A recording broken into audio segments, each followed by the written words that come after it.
Assalamualaikum warahmatullahi wabarakatuh.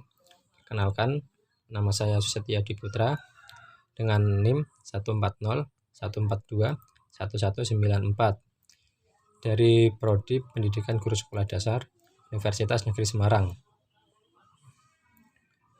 Kepada yang terhormat Dr. Sri Sulistyorini, MPD selaku dosen pengampu konsep dasar IPA.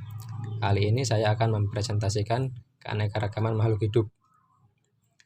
Keanekaragaman makhluk hidup merupakan keanekaragaman yang menunjukkan keseluruhan variasi gen, spesies, dan ekosistem dalam kehidupan di bumi. Keanekaragaman makhluk hidup atau biodiversitas dapat terjadi karena proses evolusi, faktor adaptasi lingkungan, dan rekayasa genetik. Dan berikutnya adalah faktor penyebab keanekaragaman makhluk hidup. Yang pertama, faktor genetik. Adanya gen yang muncul memberikan sifat dasar atau sifat bawaan. Akan tetapi, sifat bawaan tidak muncul akibat lingkungan, menyebabkan perbedaan sifat. Berikutnya, faktor lingkungan.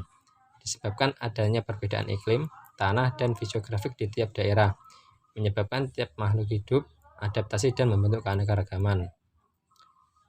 Tingkatan biodiversitas atau keanekaragaman makhluk hidup dibedakan menjadi 3 tingkatan.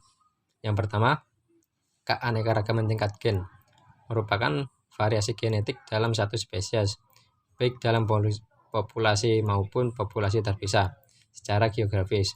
Contoh, adanya keragaman jenis kucing, diantaranya ada kucing Angora, kucing Persia, dan banyak jenis kucing lainnya, merupakan hewan dalam satu spesies. Yang kedua, keanekaragaman tingkat spesies merupakan keanekaragaman organisme hidup atau keanekaragaman spesies di suatu daerah, habitat, atau komunitas. Contoh, adanya keanekaragaman keluarga kucing, ada harimau, singa, macan, kucing, dan banyak jenis keluarga kucing lainnya. Yang ketiga, keanekaragaman tingkat ekosistem, yaitu keanekaragaman habitat, komunitas biotik, dan proses ekologi di biosfer, di daratan maupun di lautan. Contoh, adanya perbedaan ekosistem di tiap geografi berbeda, seperti ekosistem gurun, ekosistem savana, ekosistem laut, ekosistem kutub, dan banyak ekosistem lainnya. Yang berikutnya, manfaat. Dengan mempelajari keanekaragaman hayati dapat membawa manfaat, diantaranya 1. Melindungi keragaman ekosistem. 2. Manfaatan sumber daya hayati, baik digunakan sebagai bahan makanan, bahan obat-obatan, bahan industri, dan pemanfaatan lainnya.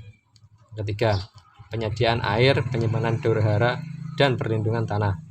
Yang keempat, sebagai wahana pariwisata, wahana rekreasi, pendidikan, hingga kebudayaan lokal. Yang kelima, menjaga kestabilan iklim global. Upaya dalam pelestarian biodiversitas atau keanekaragaman hayati.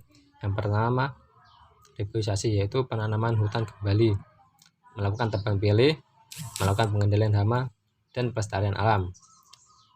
Yang berikutnya, upaya pelestarian flora dan fauna. Yang pertama ada upaya in situ, yaitu upaya pelestarian flora dan fauna di habitat aslinya. Yang kedua, upaya pelestarian ex situ, yaitu pelestarian flora dan fauna di luar habitat aslinya.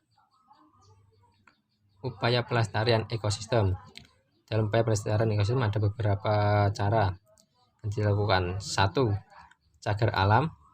2. Suaka marga satwa. 3. Taman nasional. 4. Hutan lindung. 5. Kebun raya. Dan berikutnya adalah daftar rujukan dalam pembuatan PowerPoint. Bisa dilihat. Oke, terima kasih, dan saya ucapkan permohonan maaf yang sebesar-besarnya jika ada kata-kata yang kurang berkenan atau kata-kata yang kurang jelas. Saya mohon maaf. Terima kasih atas perhatiannya. Wassalamualaikum warahmatullahi wabarakatuh.